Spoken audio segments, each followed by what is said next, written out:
I've been letting my mom's boyfriend and his son live with me even after my mom passed away, but he just brought home a girl who told me to stop being a leech inside his house.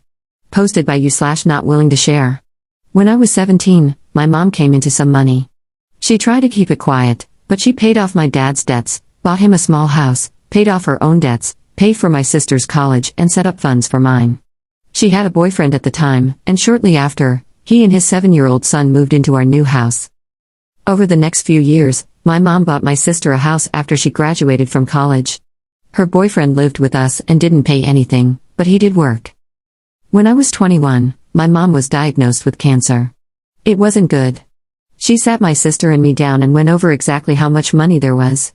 She intended to give her current house to me, and both my sister and I were left with a large sum at the end of it. She asked if I would allow her boyfriend to stay in the house with his son until he got his own place. I agreed.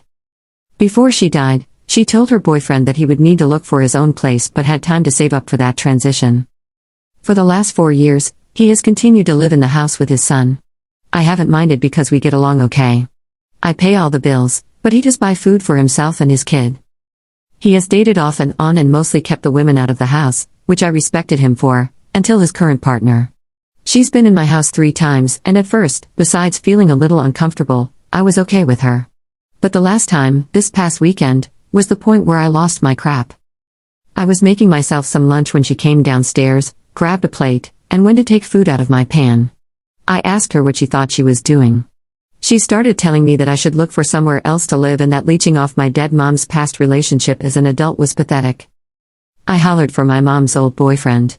He came down, and I told him I didn't know what his current thing thought, but I wasn't going to be disrespected in my house. He wouldn't even look me in the eyes as he mumbled something about my mom promising him the house and that he was just being kind by letting me stay. First, that isn't remotely true.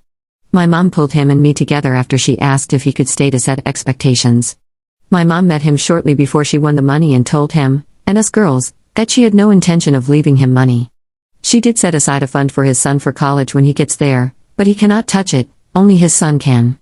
He has lived in this house for almost 8 years without paying a dime. He should have plenty of money, and if he doesn't, that's on him. I told him he had 30 days to leave. I wasn't going to house someone who would lie and disrespect me in my own home. He left that night with his son, but his ex-wife called to tell me I'm cruel and a jerk for making her son lose his house. He is here every other week. I really feel like my mom didn't expect him to still be here, but my sister said she feels like I am breaking my promise to my mom, and that made me feel like maybe I am the jerk. Top/relevant comments. Commenter. If it happened exactly as you said, you're not the jerk. If she did say he had time to save but would need to find his own place, that means she never imagined or wanted him to stay for long. So you're breaking no promises. Did she leave him any money or assets? It's totally possible that your mother would be livid if she knew her boyfriend was still living with her son after 4 years. Ops response. No, she created a fund for his son for college, but that was the only money set aside for him or his son. It's a generous amount, enough for 4 years at a high-dollar school. Anything not used for school will be given to him on his 25th birthday, from what I believe she told me. A lawyer and an accountant are in charge of those funds, not me or my sister, so I only know what she told us before she died. She was never married to or even engaged to her boyfriend. He lived with his sister and was saving for his own house when Mom met him. Him moving in with us was supposed to be temporary and allow him to save to buy his dream home, but he never left. My mom was like that, though. She had a big heart, and sometimes people took advantage of that, especially after the money. She bought him a brand new truck when his car broke down, but beyond that and smaller gifts, like a TV, computer, etc., for birthdays and holiday gifts, she did not leave him money. They had no joint accounts, my mom paid for everything, and he was supposed to be saving for a house the whole time they were together. Commenter 2. Not the jerk, you are the only one who knows if you're telling the truth. It seems very plausible to me. But if he was already saving money for a house when he met your mom, then lived 4 years with her and another 4 years with you, that man is just a loser. Is there any way your dad could come stay with you the week he moves out? The first thing you need to do is change all of the locks and get yourself some sort of security system. Please don't feel bad for making him leave. It seems to me that your mom was really smart and planned things out very carefully. Since he had already lived with her for 4 years, I agree with the commenters who said she was probably thinking a month or 2, not years. If your sister makes any more comments, you can tell her she's welcome to let him live with her.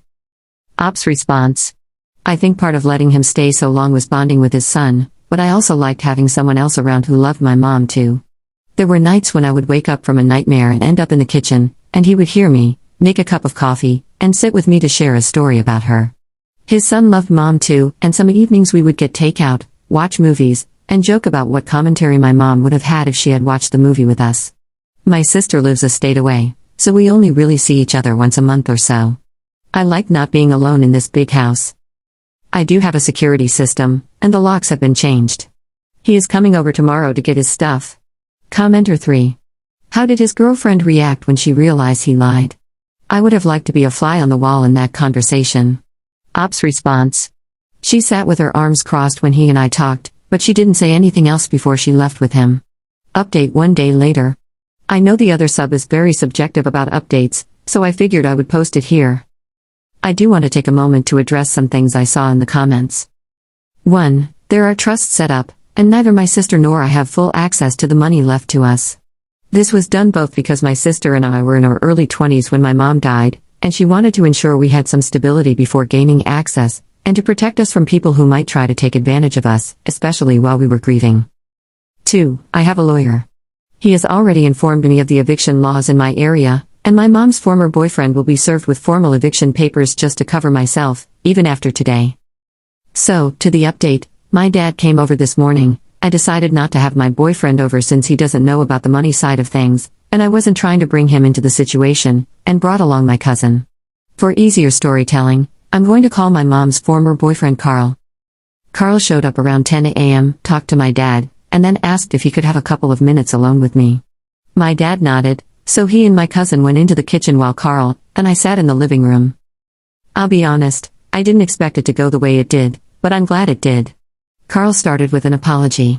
I don't remember all the exact words, but the basics were that he missed my mom, he had been lonely, but not alone, thanks to me and his son, and he was sorry for what had happened.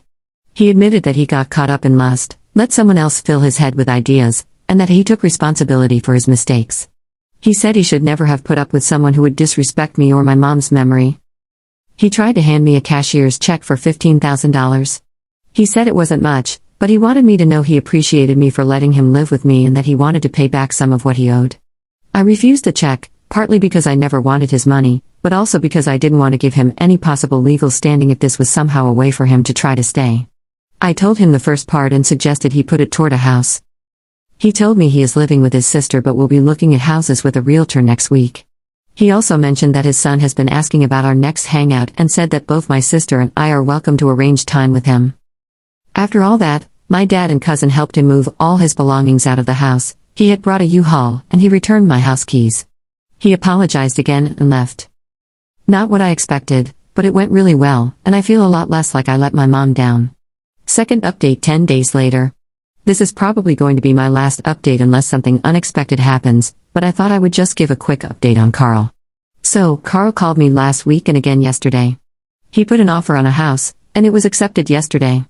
The expected close date is early next month, but I am very proud of him. I know everyone expected more drama, and honestly, some of the comments had me worried, but it's been really good. He thanked me a lot for letting him have so much time here, offered me some money one more time for his time here, which I again declined, but I did offer to help him move in when the time comes. Moving sucks. He put down almost half for a down payment, so he definitely was saving money during his time here, and I'm glad everything that happened was an encouragement for him to get into a home of his own. I talked to his son yesterday after he got out of school. We are going to play laser tag this weekend with my sister, and he is excited for the new house too. Third update 1 month later. I didn't expect to come back, but I had a surprise this past weekend, and I thought I would share some positives. So first off, Carl got his house. He closed and moved in this past week. He invited me over on Saturday to see the house and told me he had something for me. So some background on my mom. Mom was an amazing, kind woman. She was also heavy-set and very self-conscious. Most of the photos I have of her are Snapchat pictures she would send. She hated pictures of herself and absolutely refused to pose for a camera. I have made many comments since she passed that I worry I won't remember what she looked like, since so many photos I have are either old or filtered. So back to present day, Carl invited me and my sister over and showed us his new place. He thanked us for being amazing people, and then he handed us each a photo album. Guys, he had hundreds of photos of my mom printed off for each of us. He told us he hated that she filtered her photos and that he had secretly been taking photos of her their whole relationship because he loved the real her. He had snagged photos of us with her at the zoo, photos of her on vacations, photos of her napping, photos of her during hikes. Both my sister and I were bawling, looking through these pictures of mom we never knew we needed. He had put some little card notes for dates of each photo and some descriptions on some.